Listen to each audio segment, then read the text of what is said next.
4 రోజులు గడుస్తున్న విజయవాడ పరిసర ప్రాంతాల్లో ఒకవైపున బుడమేరు కృష్ణానది వరద ముంపు తీవ్రత ఇంకా తగ్గలేదు. లక్షల మంది ప్రజలు ఇంకా ఇబ్బందుల్లోనే ఉన్నారు. ముందు రోజే కొండ చర్యలు విరిగిపడి 6 చనిపోయారు. ఈ వరద ముంపుతో ఎంతమంది చనిపోయారో ఏమిటో కూడా సమాచారం లేని పరిస్థితి ఉంది. అత్యధిక మంది ఇళ్లలో తలదాచుకుంటూ ఉన్నారు. మొత్తం ఉన్నటువంటి మొదటి అంతస్తులన్నీ మునిగిపోయినాయి. కొంతమంది ఆ పై అంతస్తుల్లో తలదాచుకుంటున్నారు. అది కూడా లేనటువంటి వాళ్ళు పైన టెర్రస్ మీద వాళ్ళకి నీళ్లు లేక, ఆహారం లేక, కరెంటు లేదు 3 రోజుల నుండి. ఇంకా ఏ రకమైనటువంటి సదుపాయం లేదు. అసలు వాళ్ళు ఎక్కడున్నారు, తప్పిపోయారో ఉన్నారో లేదనే సమాచారం కూడా లేక బంధువులు, మిత్రులు అందరూ ఆందోళన చెందుతూ ఉన్నారు. మరి ఇటువంటి తరుణంలో ఇంకా కృష్ణానదికి వరద మళ్ళీ వస్తూ ఉందని చెప్తున్నారు. బుడమేరు వరదకి కొద్ది మేరకు తగ్గినా ఇంకా పూర్తిగా కిందకి నీరు పోయింది లేదు. ఎప్పుడు తగ్గుతుంది, ఎప్పుడు బయటపడతారనే పరిస్థితి ఉంది.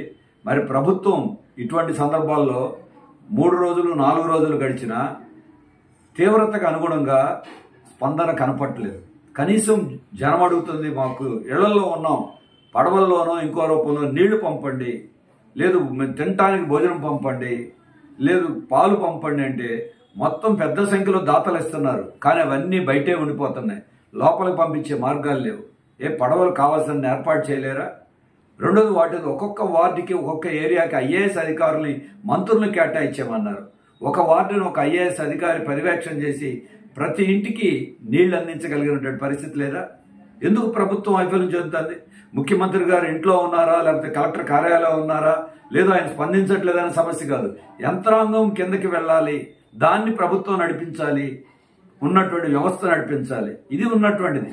దాంట్లో మాత్రం ఘోరమైన వైఫల్యం కనపడతా ఉంది. ఇప్పటికైనా సరే ప్రభుత్వం మేలుకొని వాళ్ళకి కావాల్సిన సహాయం అందించాలి. అలాగే అసలు ముందుగా ఈ బుడమేరుకి సంబంధించిన వెలగలేరు అనే ఒక రెగ్యులేటర్ దగ్గర 45,000 క్యూసెక్ల నీరు దిగువకి విడుదల చేశారు. విడుదల చేసినప్పుడు కనీసం ఉన్నటువంటిది ముందస్తు హెచ్చరికలు లేవు. లేదు, జనం ఖాళీ చేసి మీరు వెళ్ళిపోండి, వరద ముంపు వస్తుందని తెలుసు కదా, చెప్పొచ్చు కదా, ఏర్పాట్లు చేయొచ్చు కదా. పోయిన ప్రభుత్వం పునరావాస క్యాంపులు ఏర్పడిన బంధువుల దగ్గరకు ఎక్కడో చోటుకి వెళ్ళి తలదాచుకునేవాళ్ళు. ఆ పని చేయట్లో విఫలమయ్యారు. కృష్ణానదికి గోడ కట్టారు, కొంతలో కొంత మెరుగైంది అనుకున్నాం. అయినా రక్షణ గోడ కట్టిన ఇన్ని 11.5 లక్షల క్యూసెక్ల నీరు వచ్చి ఇవాళ డ్రైనేజీ నీరు, మామూలు నీరు ప్రవహిస్తానే ఉంది. కృష్ణా బుడమేరు 2 రావడంతో సగం మునిగిపోయినటువంటి పరిస్థితి ఏర్పడింది. మరి ఇటువంటి స్థితిలో అధికార ప్రతిపక్ష పార్టీలు, అటు టీడీపీ కానీ వైసీపీ కానీ ఒకళ్ళ మీద ఒక రాజకీయ బురద చల్లుకుంటున్నారు. నిజాలు ఏదైనా కావచ్చు.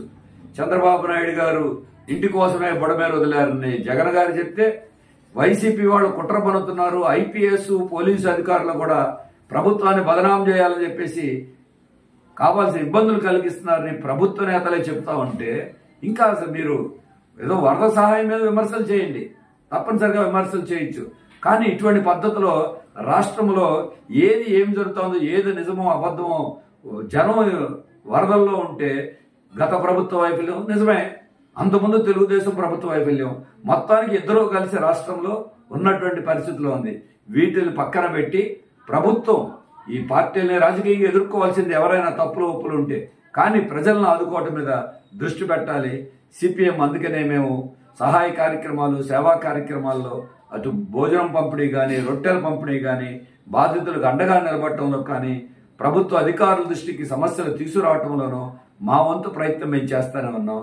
దీని మీద ఇవాళ ఉన్నటువంటి ప్రభుత్వం 4 రోజులు గడిచింది. మరి ప్రభుత్వం ఎంతో ఆశించారు, కానీ జరగలేదు. రాబోయే కాలంలో వెంటనే నష్టాన్ని అంచనా వేసి అన్ని విధాల వాళ్ళకి ఆదుకోవాలి. ఇటువంటి రాజకీయంగా బురద జల్లుకునే కార్యక్రమాలు ఆపి ప్రజలను ఆదుకోవటం మీద ప్రభుత్వం, ప్రతిపక్ష వైసీపీ, తెలుగుదేశం దృష్టి పెట్టాలి.